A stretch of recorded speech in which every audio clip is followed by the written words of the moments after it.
Start recording. All right. Welcome back to another episode of Persuasion by the Pint. I am Jonathan Taylor, along with Sean McCool. And Jonathan, today we have a special guest on the show, a returning guest on the show. I don't know, third, fourth time on the show. I think third time. Third time's a charm. Third time's a charm, yeah. So yeah, we're going to be talking about stories and how to tell a story without telling a story. So we'll see how that works and how that happens. But do we need a bio, or should we just bring him in and start chit-chatting and drinking beer? I mean, people know Bill Mueller. Yeah. So we'll just say Bill is an awesome guy, and he is the founder and creator of the Story Sales Machine. Is that right, Bill? Mm-hmm. That's right. Thumbs up. Yep. He's a former sports journalist. Reporter, writer, journalist, not a reporter. Journalist, writer, reporter, whatever. Whatever. That's a past life anyway. So, well, let's why don't we get the crowd fired up and bring him on? Let's do it. You bring him in, and I'll hit the I'll incite the audience. Yeah, whoop it up.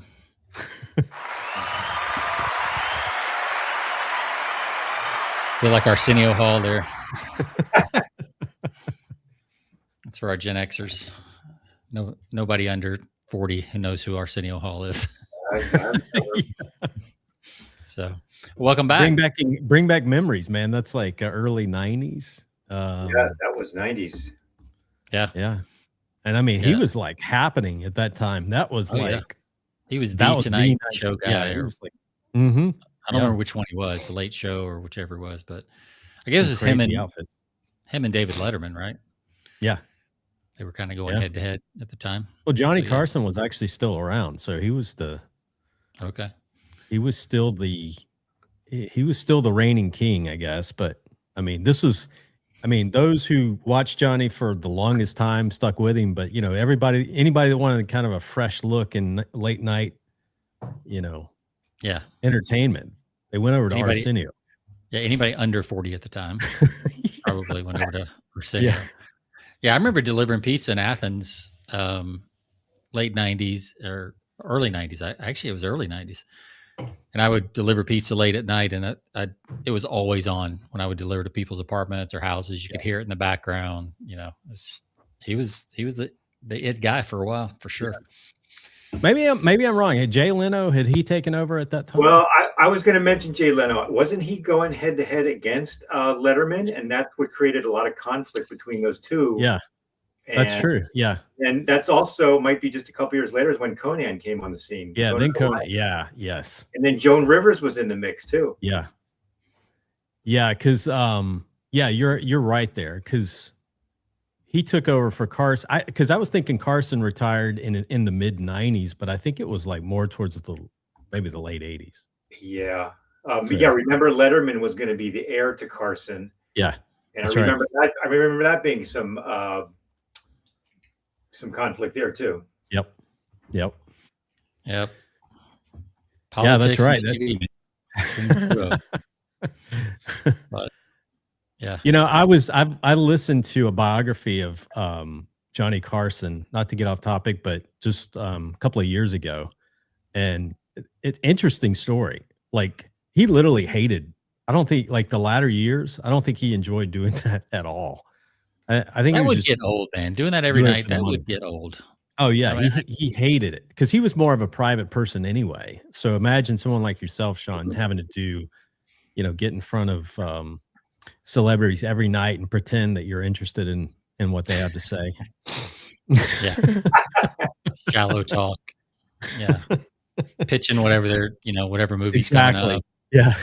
It's just one long commercial, basically. Yeah. I tell you what, the best job, and then we'll get on to our show, but you know what the best job to me in America is? One of the best jobs in America? Definitely the best job on TV. I don't know if I've mentioned this before. The best job in sports would be a backup, third string quarterback. That's true. This is better than that. So the best job that I've heard of, and this could be like one of the best jobs ever. Wait, give is me a hint so I can guess. I want to get this. game show. Okay. It's a game show host. All right. But there's a reason I'm picking the one I'm picking. So it's the Wheel of Fortune. Oh, yeah. Right. They record all their episodes for a month in 4 days a month. Wow. Really? And they just make them batch them. Yeah, Pat Sajak was making about $11 million a year when he retired, So working 4 days a month. 4 days. So they just batch them, and then that's it. They just They'll just do like 8 to 10, 30-minute segments. That actually makes sense though from a production standpoint. It's like, let's just knock these out.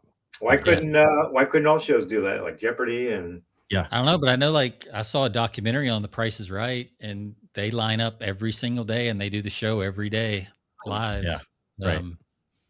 But yeah, I was like, man, that is the job. If I could go back in my life and like reincarnate, like, and all you, sweet deal. Yeah, and what really did he have to do except just nothing? Tell bad jokes. That's all he had. And I could do that. Well, Vanna White. Think about Vanna. Wow. Yeah, she just turned letters. Yeah. I mean, now she doesn't have to turn them. She just taps them. Like in the old days, she had to flip those things around. Right. But now, she's getting older. You got to give her a break. That's right. So. Yeah. All right. Well, anyway, we're going to be talking about the 24 ways to tell a story without telling a story. But first, we got beverages to talk about. We always let our guests go first. So, Bill, what beverage are you having on the show today?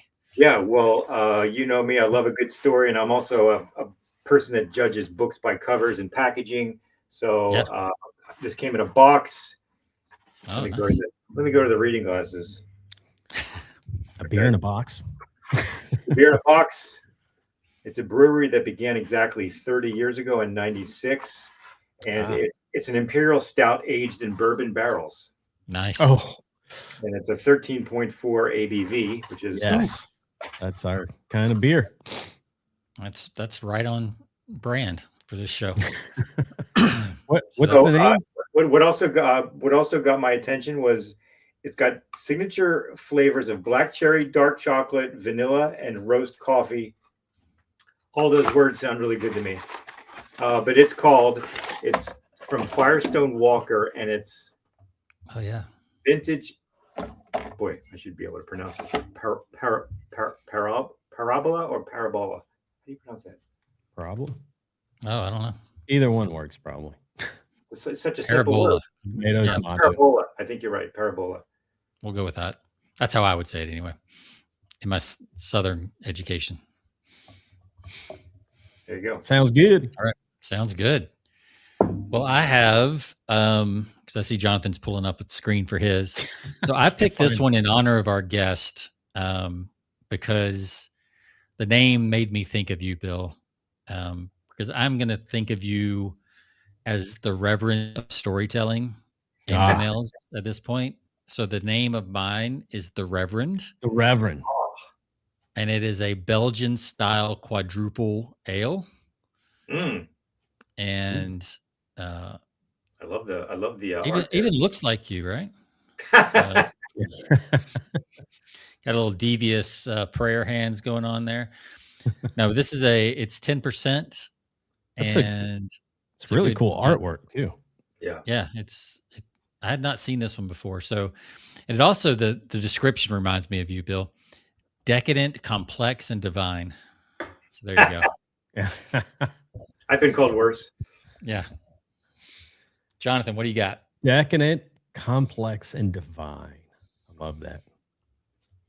I've got this is a pulp. It's an American pale ale. So it actually looks like an IPA when I poured it. Ugh. Oh yeah. I didn't think it would. Looks like pineapple juice or something. Yeah, I read it closely. It's 6.2%. So we'll see. I'm not overly thrilled about this one after pouring it, but only the taste will. Yeah, that'll be the true test. That's mine. It's good amber. Oh yeah, color. that's beautiful. I thought we were doing an opening thing, so I waited. Here we go. Oh, my bad. Yeah. Oh, no, I didn't know the protocol. Even though I'm a multiple guest, I should know these things. Oh, we just like to switch it up. And Hey, by the way, where don't I get some merch for being a multiple time guest? You do. You should. Can hook you up. Yeah. Get Like a some smoking- Persuasion by the Pint Jacket swag. or tracksuit or something. Pint Yeah. swag. Yeah. We need We to should have update some swag. We need to update some Persuasion swag. Yeah, I we think should have a store at this point for sure. But I had an idea for a new design, Sean, and I'll have to talk to you about it. But I got it from seeing something else. But it would be very appropriate for St. Patty's Day. But I don't think we'll get it in before then. yeah, that's like next week or week after. Yeah, right. Pretty quick. Yep. All right, let's see that dark, beautiful beer, Bill. Now that you've poured it. Yes. Oh Oof. yeah, that's nice. That's nice. Did you say was that a Kentucky bourbon or what is it? It didn't say Kentucky, but it was from bourbon aged barrels. Bourbon. It said aged. Firestone Walker. Isn't that a bourbon yeah. brand? Firestone Walker. I don't even know. So Firestone. all right, well Walker. let's cheers it up to a good story. Cheers. Cheers.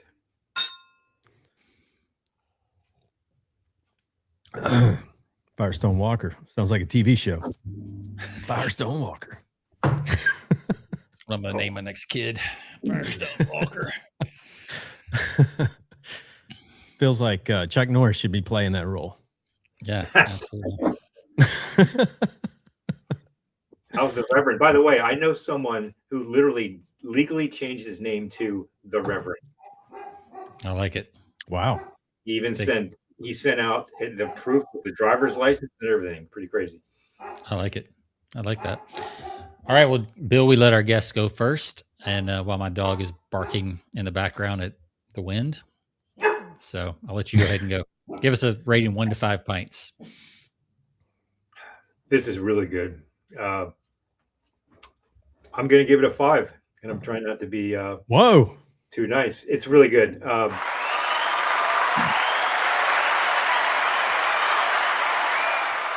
That is oh so rare. Those notes that I mentioned, I can taste them. I must have done something right with the temperature. I pulled it out of the fridge probably a good 45 minutes ago to let it Oh, yeah. read a little bit. That really seems to have helped. Good move. It's creamy, but not too heavy. And there's not too strong of a finish or lingering there. So I like it. I'm writing Not that too one down. syrupy. Yeah. Where did you find that again, Bill? Whole Foods. Ah, okay. Yeah, we've got one. I'll have to go in search of this Firestone Walker. That sounds good. All right. I'm going to give quadruple ales always have, these Belgian quadruple ales, they always have a weird taste at that first sip. I don't know what it is, hoppiness or something, but I always like them. And they usually hit pretty hard too. So I'm going to give this it's exactly what I would expect from a Belgian ale or quad ale. So I'm going to give this a solid 4.5. Another good one. Very good. Yeah, it's good. Well, I'm gonna kill our average here because I'm gonna drop a 1.8 on this one. It's bad. Wow. Man, It is bad. you have not learned your lesson about IPAs, have you? Well, it's an American pale ale, and Okay. there's nothing American about this beer. I mean, This is Indian Indian pale ale, all the way. American pale ale, like whatever, same. Yeah. Pale ale is like it's still spoiled beer, either way. Well, What's So- the Mendoza line on Persuasion by the Pint? Rating wise. You guys are Mendoza baseball line? fans. I know you know the term, right? I don't. I'm not that big of a fan, but is that the average? the average. There's a player whose lifetime average was, I think. It was Oh 200. yeah. And if you're above the Mendoza line, you at least have some pride. If it's kind of like, what's the over under on respect for a beer? Like 2.5, 3.0. Yeah, it's probably 2.5, 2.75. Yeah. I mean, If you're above, somewhere. most of our beers get in the 3 and above range Yeah. Surprisingly. I mean, it's We very know, few. we know what we're picking typically. Yeah. Yeah. It's when we take that gamble. Like I've got one in the fridge because I bought 4 different beers yesterday. I've got one in the fridge that's a gamble. So it's a sour. So we'll see how those can be hit or miss. You know, sometimes they taste great like a slushy, and sometimes they're just absolutely awful. So, all right. Well, Jonathan, this one looked refreshing because it's hot outside today. It's like, you know, it's in the 80s, and this looked very refreshing. So I took a risk, and I'll be giving the rest of this away. There's still 5 of them. I'll probably hand it off to somebody that likes the stuff. Maybe your college kids that'll drink anything. Yeah, of course. Well, we have successfully whittled our audience down from the live stream. So which is always the point. Yes. All the weak ones are gone. Only the survivor strong are left. And so yeah, let's jump into stories. So tell us a little backstory, Bill. Like how did this idea for this email? You sent this out last week, I think, early this week. Yeah, about a week ago. And I keep a spreadsheet of just email ideas because they come at me. I have a filing system, and it's in the spreadsheet. There was this one row I've had for a long time. And sometimes subject lines will just pop into my head. Like that would be a good email idea. One of them was 5 ways to tell a story in an email without telling a story. I'm like, that would be a pretty cool idea. I never gave it much thought because the ideas keep coming. And periodically I'll go through the spreadsheet. And that one kind of stuck at me like, go ahead and work on this one. And 5 came to me pretty quickly, and I just kind of kept working on it and brainstorming.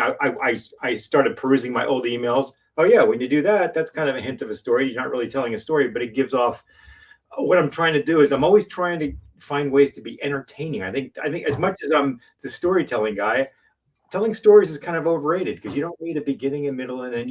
Your first task is to be interesting and entertaining. Right. And forget about the story. Let the story happen. We tell stories naturally. So I thought that'd be a good idea.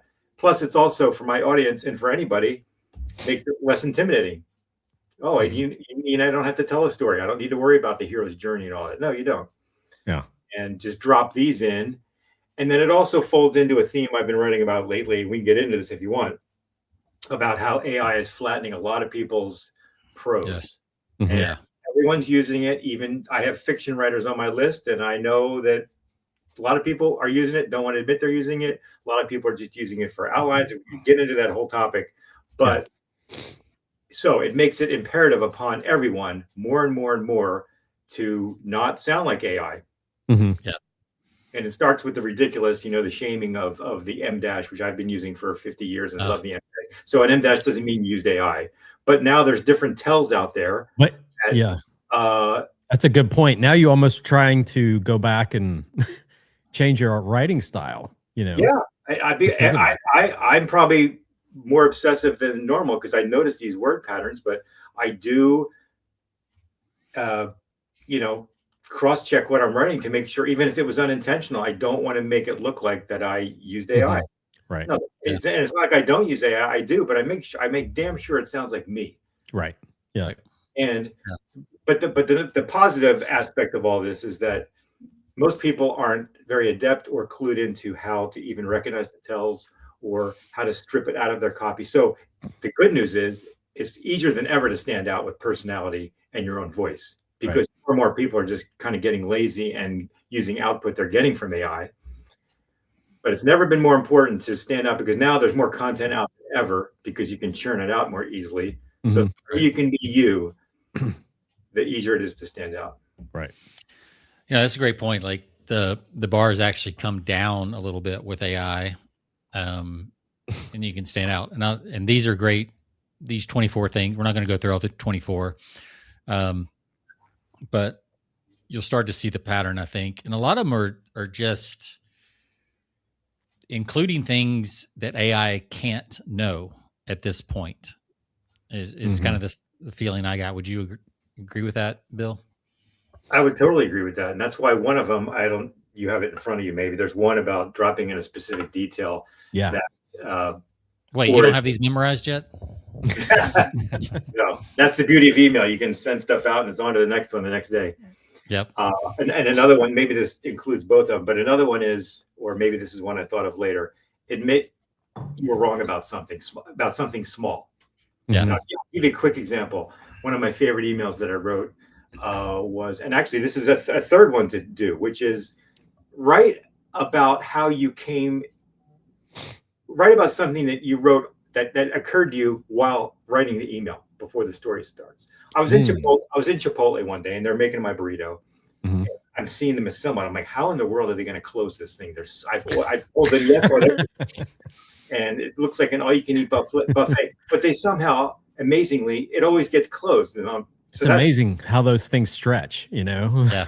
Yeah, and they've got put them to the test. They've got their hands going with the medical gloves, and they somehow figure it out.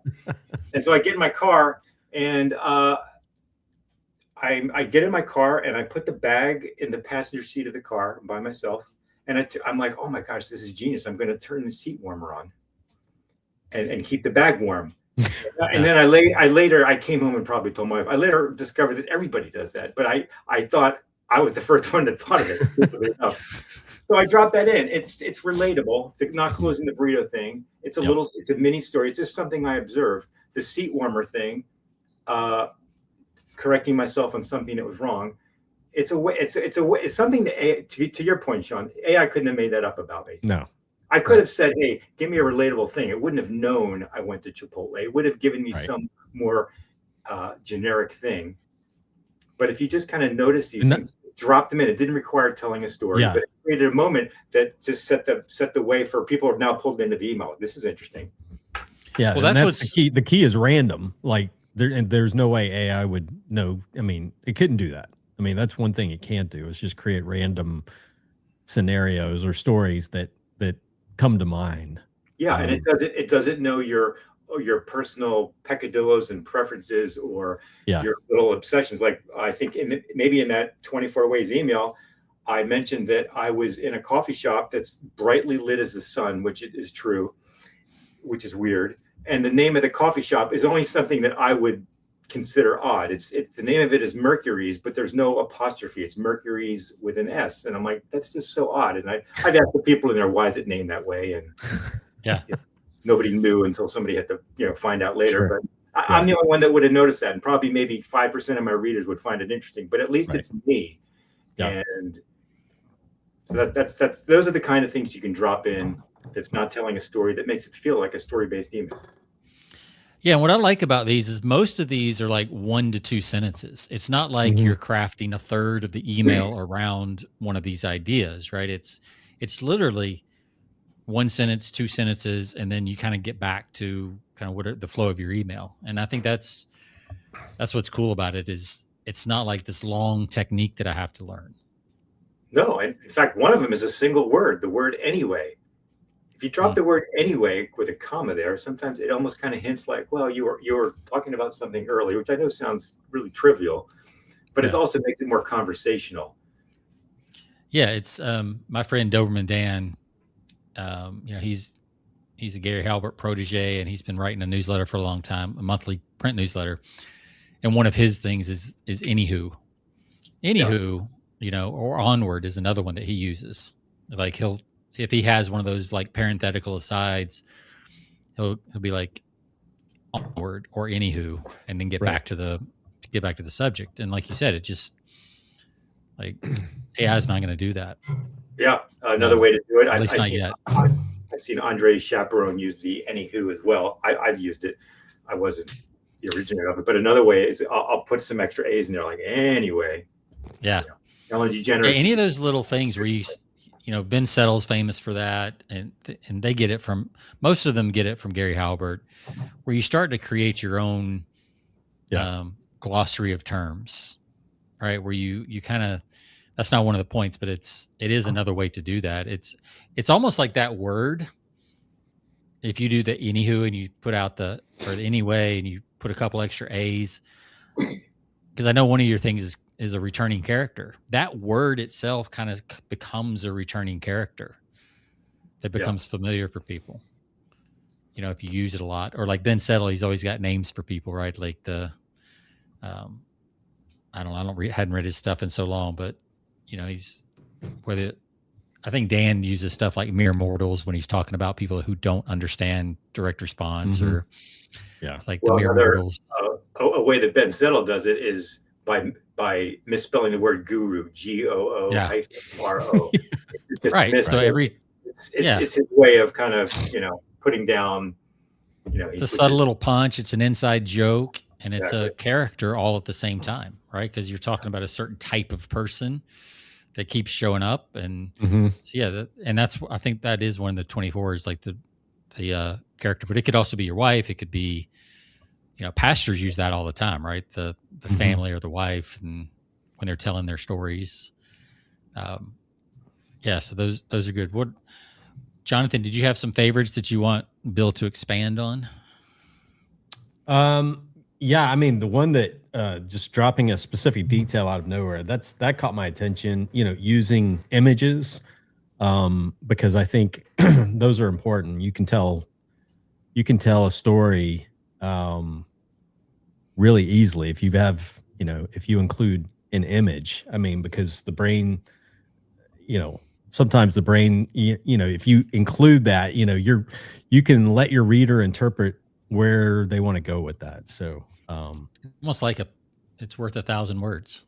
yeah, yep, The that's image. right. Where Not only did you that, come up with that? not just 1,000 words, but in an instant. Scott Galloway had some quote I wish I could remember about how not just images but charts and data.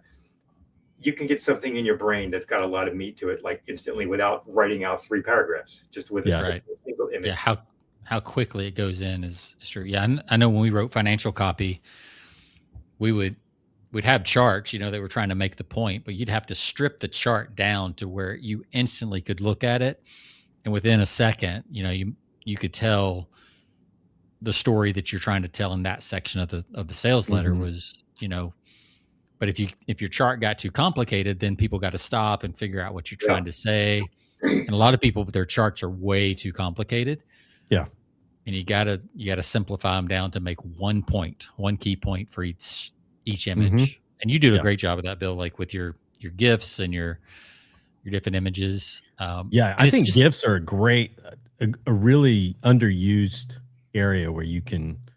I've started using them more and more with just a lot of the stuff that I do in publishing with trade journals using GIFs, because that sometimes that tells a story in and of itself, or that helps to bring humor to a story, kind of in the middle of your reading. So Yeah. a lightness yep. or seriousness, depending on which way it you're going. injects emotion, Mhm. Mhm. just the kind of emotion that would be hard to put into words. Yeah. Yeah. And it just makes an email more fun to read. Yep. I Yeah, and agree. I mean, and even like eye relief, we talk in copy a lot about eye relief, and most people do that by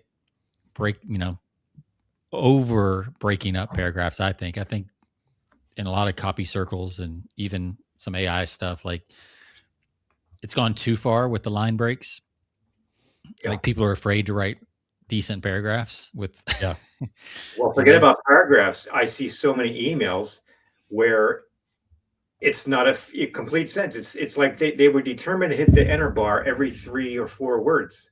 Yeah. I'm just getting. I remember when I first came across it years ago. It seemed very clean and unusual, and pulled me through in the ellipses.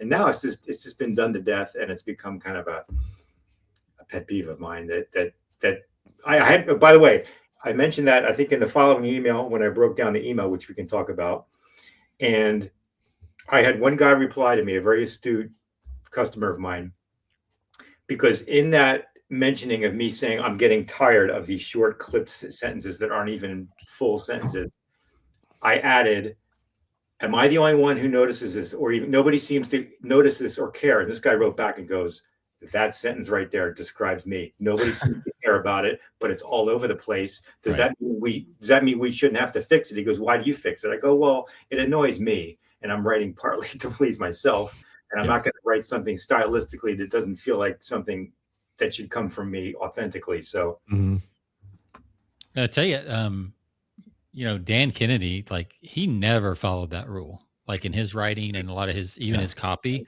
but especially his newsletter stuff. And he has some long complex sentences in a lot of his newsletter stuff. And it seemed to be fine for him. So well, it's okay if you mix, it's great to have a long sentence, but then, have a really short one after that. Yeah. We've talked about this before. Language is kind of like music. You need to mix it up. I also don't like to speak of the copywriting dictum of keep it to us. People are so proud of a second grade score on the Hemingway app. Yeah. They're afraid of using a 25-cent word when a nickel word was there. And I'm like, I get it. Can we be a little aspirational? Like, can we have to dumb everything down? But I know it's all about conversion. So maybe I'm in the wrong industry, but I just that's another thing that I buck against a little bit. Yeah. That goes back to what Strunk and White and William Zinsser with, On Writing Well and Elements of Style, those two books that I was told to read early on in my copywriting career. And, never use a bigger word when a simpler word will do or something like that. Which I agree. Like part of that is you got to know your audience, right? I mean, there's, you got to, like, if you're writing to professors and you don't use any words, big words, like they're going to discount you. It's going to be the opposite effect. And some people would disagree with that even and be like, no, because they'll read through it and blah, blah, blah, blah, blah, whatever. So I've never used the Hemingway app, to be honest. I use the FK score and I do shoot for like 7 or 8 on the grade level. But yeah, second gets like, now we're getting into like Jack and Jill books, or like, yeah, it's a little too low, right? Yeah. We should all staccato. We should all aspire to a 6th grade reading level. At least 6th grade, middle school, right? I mean, that's where all the best jokes were. We should aspire to a, what is it? Trump is like, that's kind of his language is on a 6th to 8th grade level or something like that. So yeah, I guess that's what we're supposed to write. But you got a point there, Sean. You got to know your audience. So yeah, you're not going to talk like that to everyone. And you have to. And I think, Bill, you were kind of saying you have to write for yourself too. Mm-hmm. Yeah, you do, because if you write to please yourself, it sounds selfish, but this is, I think, a good form of selfishness. If it's interesting to you and you're not just slavishly doing it for the audience, people can kind of pick up on your enthusiasm if you're more enthusiastic about what you're writing about. And even if it might not be totally their thing, that comes across. So if you're just completely writing for an audience and not yourself, I think that's gets in the way. I love your point on starting, because you talk about in these 24 starting mid scene, like in the middle of something. So in medias you're res. starting, yeah, in media res, I think is what it's called, right? In the Latin, in medias res. So you're beginning in the middle of something that's already taking place, but it's so interesting because if you read a lot of fiction, which, anybody that would recommend people that are writing copy, you should probably read some fiction from time to time. But really good fiction writers, they will start in the middle of a scene. And, it's the readers, in the reader's mind, they have to start filling in some of the details of what's going on. But I think that's really, really good. Yeah, one way to do that, and it is, I think it's great advice. One way to, because if you're doing a big intro or setup, that's, some people refer to that as throat clearing, which is not necessary. Mm-hmm. Look at your first paragraph, or at least the first couple sentences, and just for kicks, just delete it and see what the email looks like. And oftentimes you're starting right in the middle of the action. And I've started, in fact, I taught that one tip in an email, and the way I started the email was through demonstration. And I started it with a quote. In film, it's called a cold open, where you just jump straight into the action. In fact, that's what they call it when Saturday Night Live opens. There's no introduction. This is Saturday Night Live. It's just boom, you're right into the sketch. Yep. And I think the email was about the one time I walked in a hospital. I was working in a hospital with a really crazy job where I literally rented TVs to patients, which sounds crazy, and they had to pay for it in cash. It was $2.39 a day. I remember that to this day. Wow. And I walked in, and there was a guy who was unresponsive, and turns out he was deceased. And oh, wow. the whole email is about how I handled it, which was not very well at all. But the way I opened the email was a quote from the nurse, like, "I'm sorry, so and so, Mrs. Collins passed away this morning," or something like that. Like that's like right in the action. Like, you know that something's big has happened. You're told that. You're not told who Mrs. Collins is. You're not told she's in a hospital. You're not told she had a condition that was bad. So then if you do that, do you just keep going forward, or do you flashback, or do you kind of do a mix of both? You know, because like a lot of action movies these days, it's mandatory to start with like a chase scene of some kind, whether it's on foot, whether it's in a car, like whatever, right? It's, you open with the chase scene and then you do a flashback to like how it led up to that. And a lot of times the whole movie leads up to the opening scene again. Yeah. Well, did you guys watch White Lotus at all? I didn't know. Okay. The screenwriter who wrote that, boy, I think his first name is Mike. I should know his last name. Mike White, very accomplished screenwriter. His advice was, and every episode of the White Lotus started this way: open up with a dead body, and then the rest of the series is what the heck happened here. Yeah, and that's literally the first episode of each season is there's a dead body. So to answer your question, how far do you go once you're in that cold open? Well, I would say each situation is kind of different, but keep going until the drama's ending, or you feel like you have to step in and give some sort of background context. It's probably not an easy thing to answer until you're in the story, but you just got to use your sense on that. Yeah, because you are telling a story often from the past, right? So you can't just move straight forward typically. Although I guess you could. Now that I'm saying that out loud, I think there's definitely some things, my own journey, right? I could talk about something that was in the middle of the action and then kind of lead to what happened and where I got to today. Yeah, generally that's dropping into the action is not going to last very long. You're going to have to kind of pull back, explain the context, where you were, and then kind of leave that hanging almost as a mystery, which the rest of the email would be, revealing that.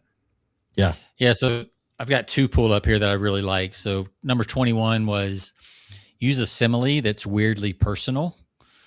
So you said a fish out of water versus, see if you remember what you said. This was what it was. Oh, a simile. What did I say? Oh, I know what I did. It's an old car that I had. Yeah. It was something about like the 69 VW convertible I had where the reverse didn't work. So I learned how to never back myself into a corner. Right. Like AI couldn't have given you that. No, never. No. And that's so, yeah, I love that because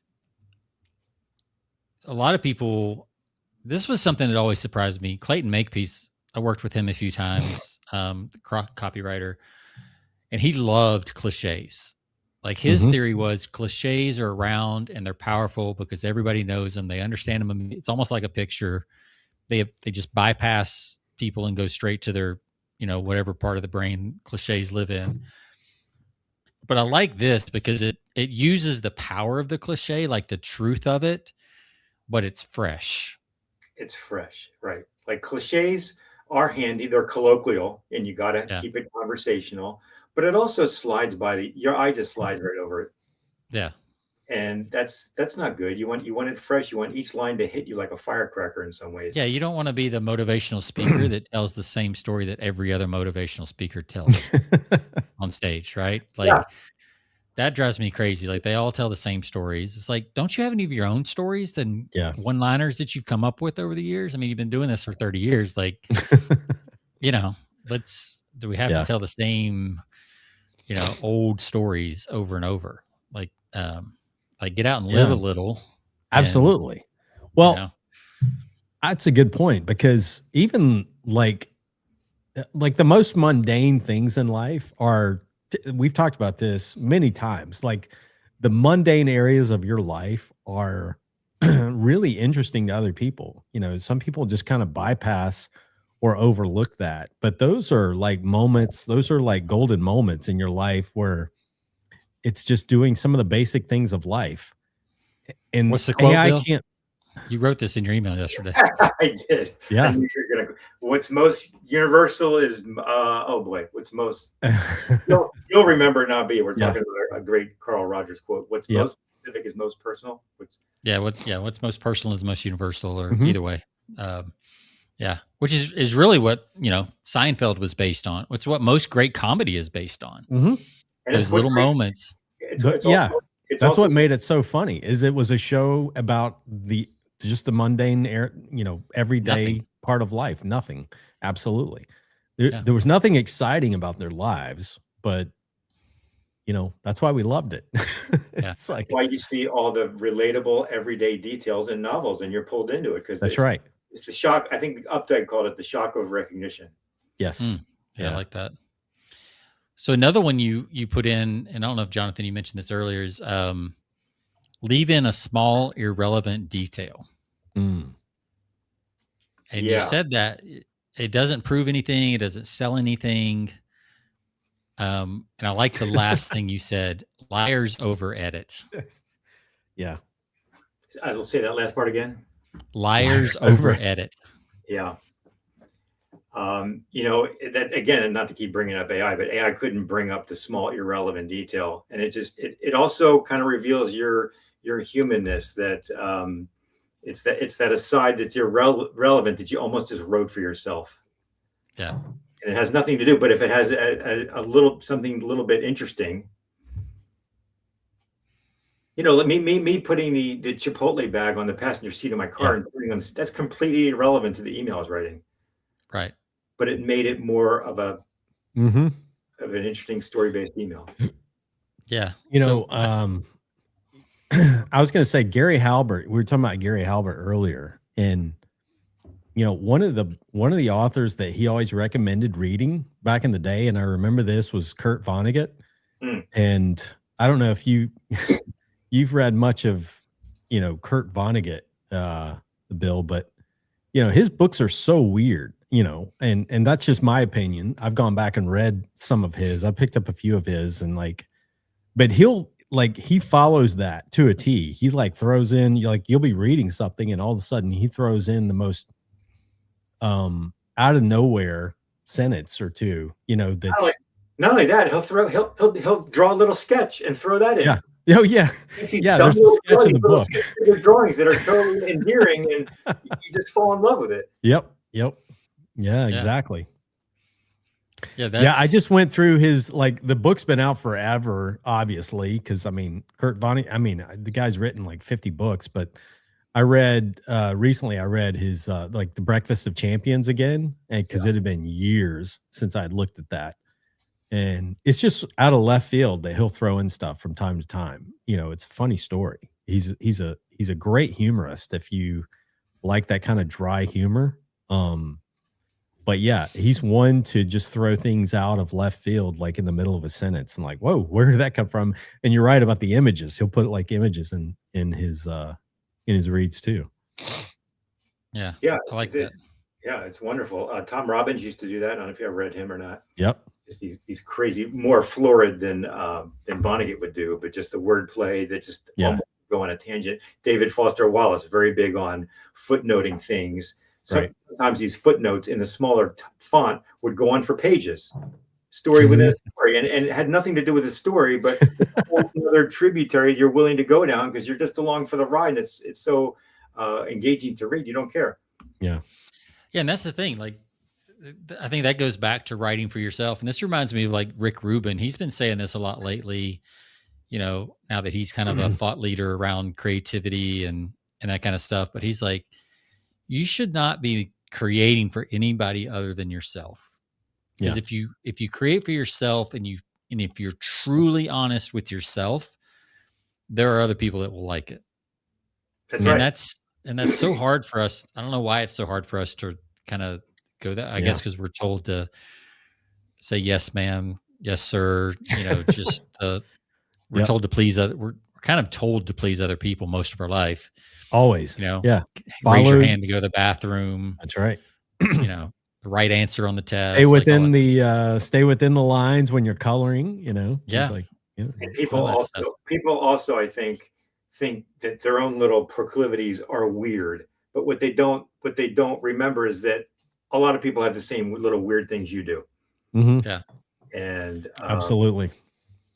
anytime I have a question like that's an interesting question, I'm like, you know what? Thousands of people have had that question today. Probably it's not unique.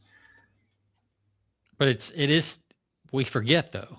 So I think that's why Right, yeah. that's why writers have to remind us and artists have to remind us over and over and over Yeah. Right. about some of these simple truths that we just forget in the business of life that we just forget about. Yeah. And I think that's a major part of no matter what you're selling, no matter what problem you're solving, you're a human helping another human. And we tend to forget that. Yeah. And speaking of selling, that list of 24 ways to tell a story without actually telling a story. One reason it works so great, I think, for persuasion and selling is because we all have our guard up for marketing and advertising. We're all so sensitive to it. But when you do these, like the small irrelevant detail or the changing the cliche or whatever it is, neurologically, people's guard is down. They're not expecting to be sold. They're not feeling manipulated. They don't feel it coming on. And it's not screaming like I'm about to hit you with a pitch. I think that's another reason they're so refreshing. Well, as you say that, I was just thinking like you could have just as easily called this 24 ways to build know, like, and trust with your readers, because that's really what it is. Yep. And everybody knows if you've been in sales for very long, you realize, I mean, you've heard that for years, right? Like people want to do business with people they know, like, and trust. And the only way you can do that is to get personal, to get weird, to get, all these different things we talk about. Even vulnerable. Vulnerable. And because you talk about, that's one of the things is like talk about areas where, you've tried things that didn't work and you've stumbled along the way, showing your vulnerabilities. I mean, I think is, really attracts people to you because you seem like a real person. It's made mistakes along the way. So, I mean, that's a good takeaway. Yeah. It also takes away removes all the frameworks we're so trained under, AIDA, problem, agitate, solution. We can see, even non-marketers can see that stuff coming. We've all watched the 45-minute VSLs and seen the proof. Like we're all being set up now. We've seen too many of them. So when you use these things, like you said, Jonathan, you come across like a real person, your guard is down and just serves you better, I think. Mm-hmm. Yeah. The forced open loops and all the different things. And there's nothing wrong with those techniques. It's just and this is what AI does terribly, or does really well, I guess, is it overuses everything that it thinks is good. Yeah. Right. I mean, that's the problem with AI right now in writing. And I've actually had this conversation with AI when I was trying to figure out, like, why do you keep using this phrasing? And I would go back and forth with it and kind of force it to reason. It's like, because I don't understand time and context.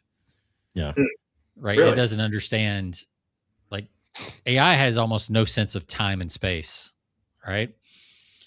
So it doesn't understand if it uses the same thing in 4 paragraphs. It just thinks it's good writing because good writing has these elements in it. So it just keeps using it and it overuses them. It's like when I don't know if how much you use the like back and forth, just like personal chat, but I've noticed, and Gemini is the worst at this from what I've seen. Like if I give Gemini a new fact about me personally, if I'm just, doing personal stuff, health stuff, whatever, it will include that new fact in the next 6 responses, like right off the top. It's like a guy who learns something about you at a party and is trying to like make friends with you and just keeps restating that fact that you told them until it gets to the point that it's annoying. It's I've had that exact experience where I fed it a bunch of my emails to just train it on myself, just as an experiment to see if it could do it. And one of the emails I put in there was a rant I did about not liking street mimes. I have this funny little rant about street mimes, and it just always is bringing up mimes. If I'm doing some brainstorming. Yeah. It probably somehow in the way the words were structured, that one was probably had more intensity to it or something. And it probably locked onto that. somehow.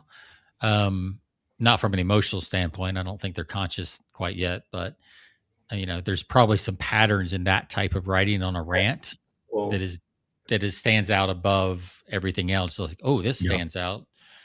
I mean, I don't know how an AI thinks, but that makes a lot of sense, because from what I understand, these LLMs, what they're really doing is just predicting what the next word should be. Like Yeah. it knows all the frameworks and patterns, and so it's just trying to hook into those. yeah. And that's why you see these, it's not X, it's Y, that they gathered from the greatest TED Talks of all time and the greatest literature and persuasion, books of all time. Mhm. And it just continues to overuse those. So Yep. you really have to start filtering those out. Mhm. I want to cover a couple more of these. And I like this one. I do this one when I do like talking videos, and I think I do it somewhat in writing. But number 18, you said disagree with yourself partway through. And the phrase that you used was actually scratch that. Yeah, I remember one time in an email. I came up with that idea because, like I told you, I read through a bunch of my emails to pick out these, and one of them was I was writing about something, and I didn't say actually scratch that. I just put the colons and I put record scratch, like scratch. You know how you that visual, that audio sound. Yeah, scratch that, like record scratch. I'm completely flipping the script here. Because I disagreed with myself about something. I forget what it was. And I thought I wanted to make the email sound as rough draftish as possible. Like, hey, I'm writing this on the fly. Again, just to make it more authentic and genuine. And people feel like you want people to feel like they're reading over your shoulder as you're typing on the screen. And scratch that. I changed my mind. Like that's human. It's not polished. People like that, I think. Yeah, and I think what it does too is it shows that you're open-minded. It's like, oh, he's not overly certain, right? He's still figuring this out too, and he's willing to kind of change his mind. And I think that's again, kind of goes back to that's the kind of person that you trust, is somebody that's willing to change their mind. Now, if you're changing your mind all the time, then it goes the other way. Like all of these are used sparingly, and they're like Tabasco. You want just a dollop here. Just a little dash. Exactly. Speaking of, I mentioned Clayton Makepeace earlier. He used to say a tactic known is a tactic blown. Is that similar to the phrase "marketers ruin everything"? Yeah, similar. Very similar. I actually said that on a Zoom call yesterday to a client of mine. It's like, man, we marketers, we ruin everything, don't we? So yeah, it's good. So I know you don't have these memorized yet, Bill, but like, I'm curious, like what kind of feedback, I was going to ask you your favorite, but what kind of feedback did you get from people when you sent this out? Because I know you got a lot of feedback. Yeah, I think people, I had one woman that wrote me, she goes, "This is crazy valuable." Mm-hmm. And I had another guy, believe it or not, who he's a tech guy. He's kind of a developer type guy. He rigged up his own little GPT to make his writing better. He fed these in and basically gives it a piece of writing and, hey, use some of these to make this sound more human. I thought that was pretty brilliant. Yeah, I'm curious. Hey, there you go. Yeah. I'm curious, like, I would love to see what he did, because it seems like, because I was thinking the same thing, like, how would I put this list in AI? Mm-hmm. I guess I'd have to prompt it to, pick 2 or 3 of these, and because it would have to ask you a question to pull most of these off. I don't think so. I think it'd be much simpler. Just give it your finished draft and say, look, I don't want this to sound like AI. I want it to sound most like Sean as I can. Here's a list of 24 things. Before you do anything, give me like just maybe 3 that you think would work before you do them. Tell me which 3 you think might work, and where would you put them? I know Claude could do that in a heartbeat. Yeah. And then if you didn't like the 3, go, I'm not so hot on those. Give me 3 more. Yeah. All right, let's try number 2 and redo the draft and see what happens. I bet it would do pretty good at that. Yeah, I could see that. And then if it is, say, I guess I could add the phrase like, and if you need information from me to make one of these work, ask me. Yes. Yeah. And then I think it might be able to pull, because if you just tell it to use like give me 3, it's going to pick the ones that it knows, but it's not going to be able to give you some of those details that are only right? Which Claude is getting better at that. It will ask you. I'm noticing it's asking those kind of questions more when I'm talking about writing with it, where it's like, well, give me an example of this, like, and maybe it's just because the type of conversations I've been having with it lately, but it is starting to ask before it just goes off and does things. I'm definitely noticing more nuanced feedback, and it gives me suggestions that I didn't even think of and didn't ask for. Yeah, but it's still doing it in a permission-based way. It's getting better. Yeah. It's I think I was thinking today, in the internet, 2000s, you had all these companies that nobody knew who was going to be what, and then Google and a couple others come out on top, right? And I just feel like in the last week or month, like Anthropic is starting to look like the one that's going to survive the AI wars. And that's just that's just my current opinion, but it just seems like they're building a better product overall. Yeah. And they just keep layering it on. And yep. So, and it's what's weird is they're doing it for writers and coders at the same time. Like it's pretty wild. And then politically they're taking some pretty strong stands too, which helped a lot with subscribers this week. They lost their contract with the government, right? Yeah, but they gained a lot of customers absolutely. who switched from ChatGPT to Claude because of it. That's right. So many that it basically crashed their servers a little bit. So that's pretty cool. Well, can you? I know we got a little bit of time. Can you did a follow up because you got so much response from this, and then you wanted to kind of show some of these things.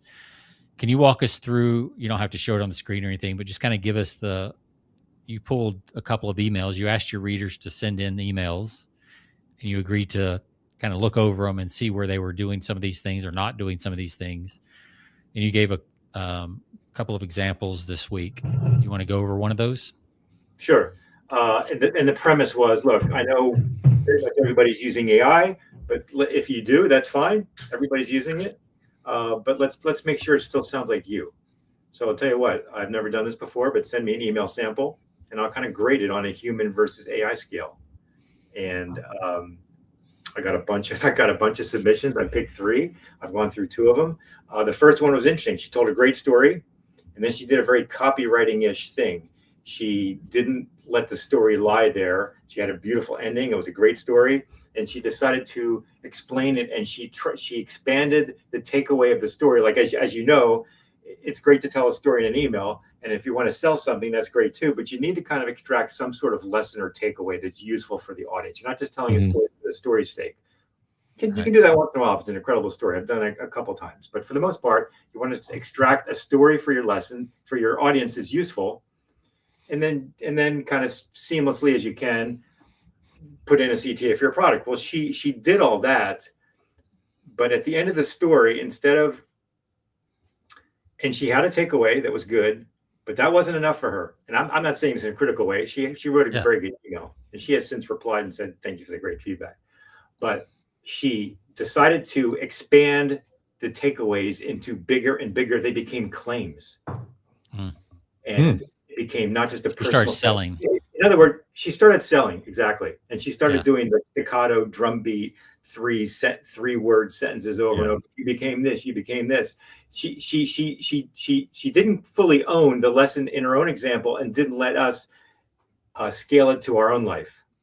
In other words, she had a life-changing moment that she was doing something wrong with her diet, and she fixed that. And instead of just leaving it there and causing me to think, wow, if it worked for her, instead of just continuing on with the benefits that she experienced and letting me translate that into my own life, she took it to a wider audience. Like, now maybe you're the person that does this and needs it. And it was just too much. And she was explaining the explanation. And that's when you got less of her and it was more of third person. It felt like a sales page at that point. Like, whoa. Right. So first half of her email was great. And then she just kind of just kept hammering it too hard in that commercial fashion. Yeah. So one more point about that, and I'll stop. So technique wise, the first half of the email was in the first person. I this. She wasn't expanding it. Then in the second part, it became about you. You can do this. You. She put it into the second person, which is a classic sales page thing, and that's where it got off. That's where it got off the rails. Yeah, that reminds me. As you were saying that, I had an image flash in my mind of like a guy selling ShamWow, mops or something. And he tells this tear jerking story of how his mom used to have to scrub the kitchen floors and then he goes into the features and benefits of the ShamWow mop, that kind of feel, that kind of quick turn. Cause he's in this tight container. He's got people in front of him. They might walk out of the store. That's how it feels to me when you describe that. It's like you had this nice pace with people, comfortable, and all of a sudden it's like, you're jumping on them because you're afraid they're going to get away before you're able to tell them about your offer. Exactly. Yeah. It's almost in a way as the writer, and I'm just thinking this out loud with you, like, the writer loses trust in the reader to stay with them. And you think you got to hurry up and get to the point because they're going to, which ultimately comes back to your own belief in yourself and your story. But like, you're afraid they're going to disappear on you. So you got to hurry up and make the pitch. That's a great point. That the trust goes, but it's a two-way street. And I don't think I thought a lot about that, but you're right. It could be an insecurity on your part. You don't trust the reader to get it. Like, just get out of your own way and let the story land the way it really did. Yeah, it's if that's the case, then you probably haven't. If you're afraid that they're going to lose interest, then your copy's probably not that great. What did Ogilvy say? He's like, the reader's not a moron, she's your wife. Yeah, exactly. It's like, right. He's like, don't talk, he's basically saying, don't talk down to people and don't try to oversell them. Like, this is your wife you're talking to, That's right. They were doing so much household advertising and things like that. And I think that's something to remember. Like, this is not a potential buyer, a customer, or whatever. This is a person. Human. Yeah. Person first. And the techniques that we tend to use in copywriting and direct response, the to make it personal. Well, if you're just doing it as a formula, then it's not really personal anymore. Right. Yeah. So, and I think I was just going to say, Bill, it's like you mentioned the I, and so many people are afraid to tell like I stories from the first person. And those are some of the most powerful. If you really go back and look at sales letters, some of the most successful sales letters of all times are first person. Yeah. Yeah. And wasn't Halbert known for that too? Like, you really felt like it was coming from him right from the beginning, where it's addressed that it's coming from north of Jewfish Creek. Talk about specificity that jumps out. Right. Yeah. Yeah, no. So it's. I think and when I worked in the financial newsletter industry, again, like, there's the sales side of the business, and then there was the editorial side that delivered the newsletters after you bought them, and they had a whole list of not these things, but similar things. Like I remember the guy that had the largest readership and the largest newsletter at Agora at the time, Steve Sugarrood. He told so many stories about his grandmother, about his guitar playing, like everything but picking stocks. He would always cover that, but he might spend half his newsletter talking about a new guitar that he bought and how it was handcrafted. And he went to the shop and he watched the guy make it. And the guy had, a son who was learning the craft, and like just told this whole story. Porter was great at that too. Porter Stansberry was great at just like telling this whole story.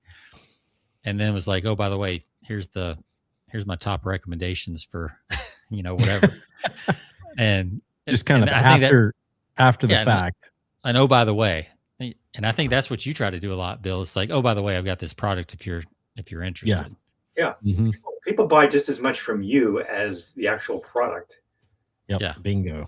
Right. I was on a coaching call with a client today, and I was saying people don't buy the product; they buy your certainty, just about how you can solve the problem. They buy your certainty in life. They just buy the certainty of how you show up, and that doesn't mean like forceful or anything like that. It's just like you have this steadiness about who you are, regardless of how you say that, whether it's a soft or you're extroverted, introvert, doesn't matter. It's that there's a certainty about you. You know who you are, and you know what you want to say, and you know how you want to say it, and you don't apologize for it. And that's what sells people, regardless of the product or service or anything else. So I got silent there. Anything else you want to say about these, Bill? No, I think we covered a lot of them. I just would encourage people to give them a try and just be as authentic as you can. I think they're very helpful. So for people that like missed your email because they weren't on your list when you put this out, putting you on the spot here, is there another way for them to get these, or how would they get these? I'll tell you what, I don't have since this email was just written, I don't have a landing page where you can opt in for it. But if you just send me an email, I'll be happy to email you personally back and give you a link to the email directly online. So my email address is bill@storysalesmachine.com. Yeah, and you can sign up for your newsletter. We're on that page, or is there a different page? It's storysalesmachine.com. Okay.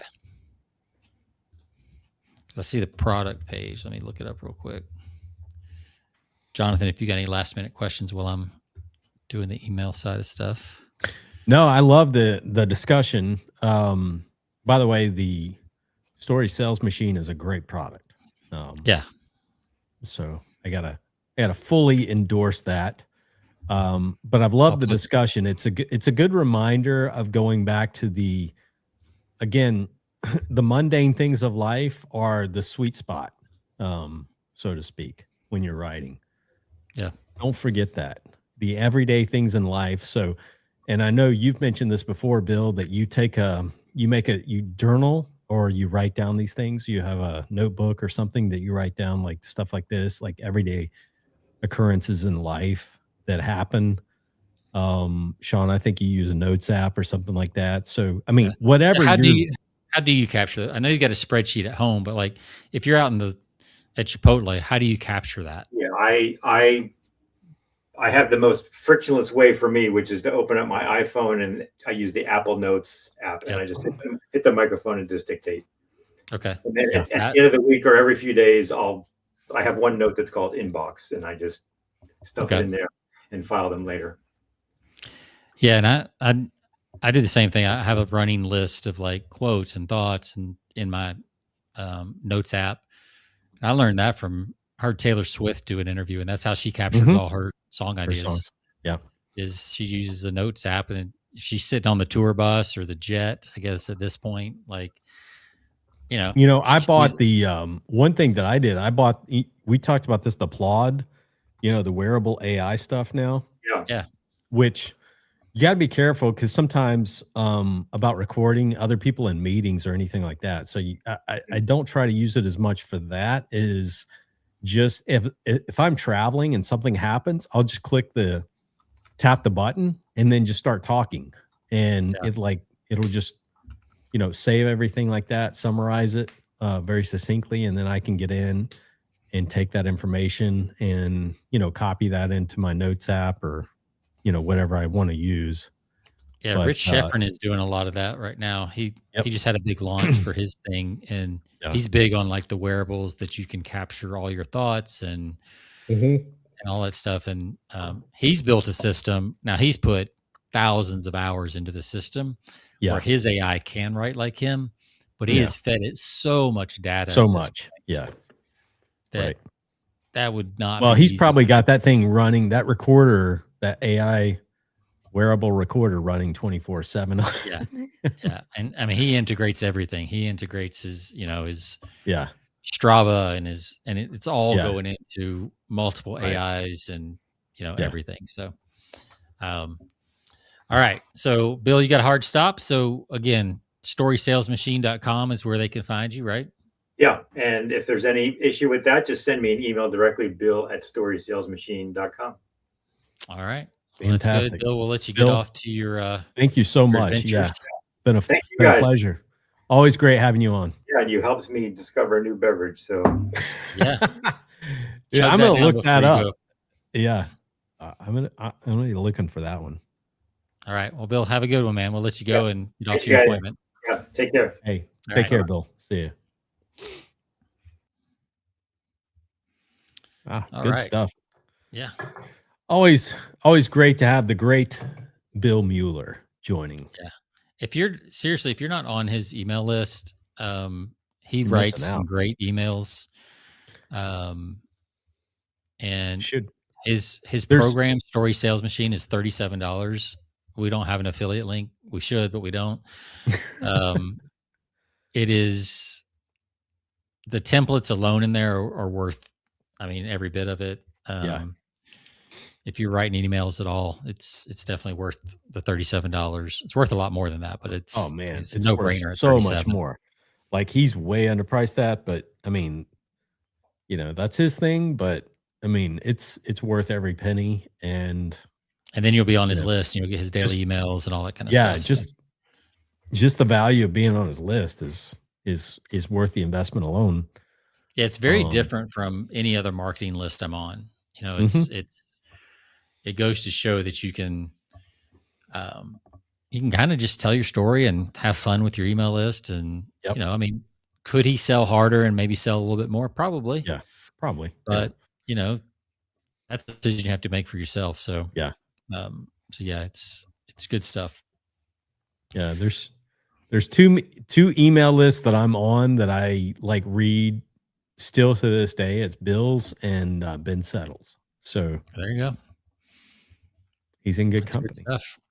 Yeah. All right. And I don't read everything. It's because you get a lot of stuff. These guys put out a lot of content, so I'm not able to capture it.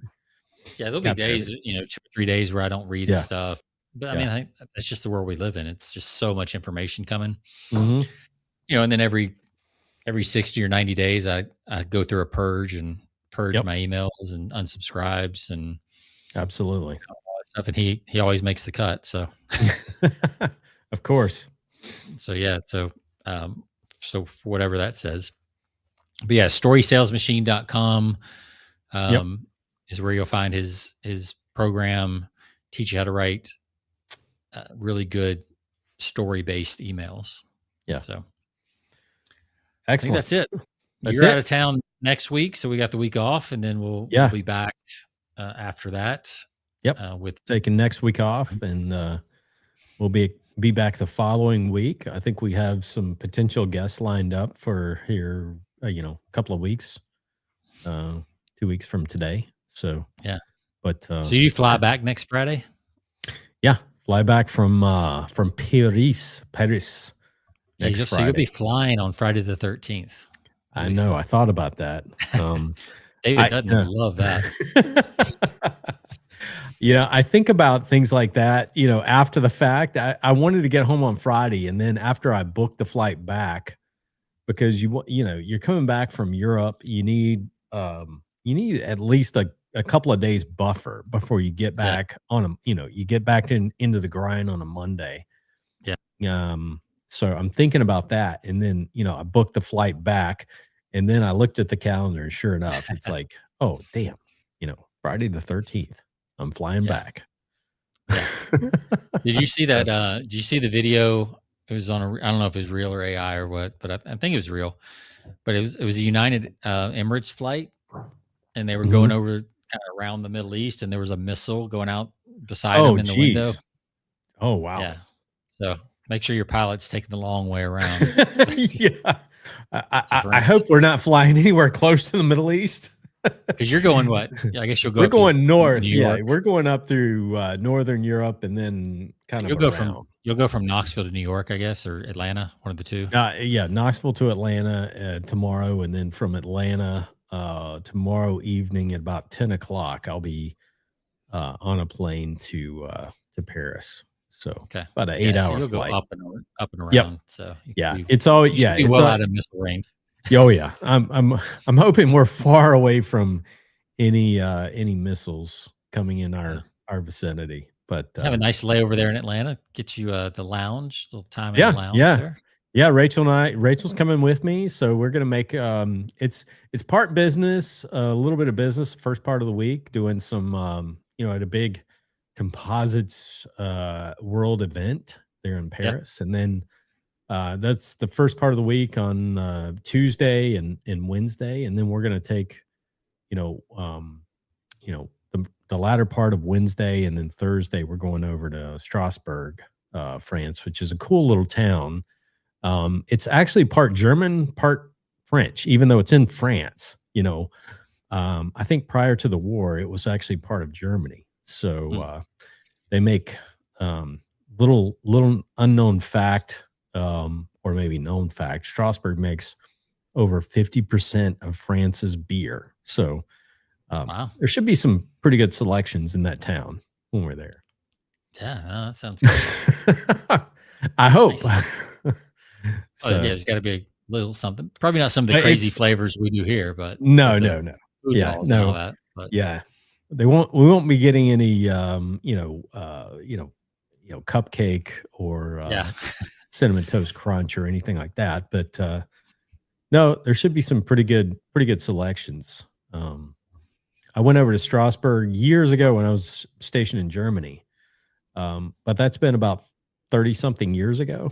So yeah, it'll be nice to go back. The one thing that I remember from Strasbourg is the huge cathedral there, which I think it took them about 100 years to build. So it's pretty amazing, to look at some of the architecture. That's crazy. I remember during the Olympics, this Winter Olympics, the most recent one in Milan, they were talking about that cathedral that took like 650 years to build. I'm like, holy, that is just amazing that the project management on that, how do you pass that on from generation to generation to generations? Imagine working on something that you knew you'd never live to see the end of. I mean, it's pretty, that's amazing compared to what we look at today, where things are slapped up in a 3-month period. Yeah. Different time, different quality standards for sure. But it's pretty wild. So, well, have a good trip, and we'll, I guess we'll be seeing you back on, we'll jump back in with everybody, our listeners, middle of March, end of March. Yeah. I think we got some good stuff lined up, coming up. We've got some, potential guests to work out some dates with, and but yeah, it's always fun having Bill on, and look forward to getting this content out, and also having some really digging into some interesting stuff. We've got I think a couple of things on couple of more things on AI that we want to get into, but kind of I don't know, from a different perspective than what we've talked about in the past. So I'll just leave it. I'm actually going to be attending an AI course next week. And it is about, let's see what it says. Install a simple AI system that turns your real conversations, calls, videos, podcasts, and voice notes into ready to post authority content that actually sounds like you. Yeah. So I'll be attending that while you're in. I'll be out here working while you're out there playing. So because nothing's more fun than standing around a trade show floor. Yeah, exactly. That's tough duty right there, actually. So, well, I envy you because I'd rather be on your end. That'd be pretty interesting. No, that should be a fun class. It's it's a friend that I know, so that'll be a fun class. I'll bring back some secrets from that as well for the next podcast. So cool. All right. Well, very good. Well, to all of our listeners, check us out, persuasionbythepint.com. Check us out on your favorite podcast platforms, whatever you use to listen. Check us out there, subscribe. We're everywhere.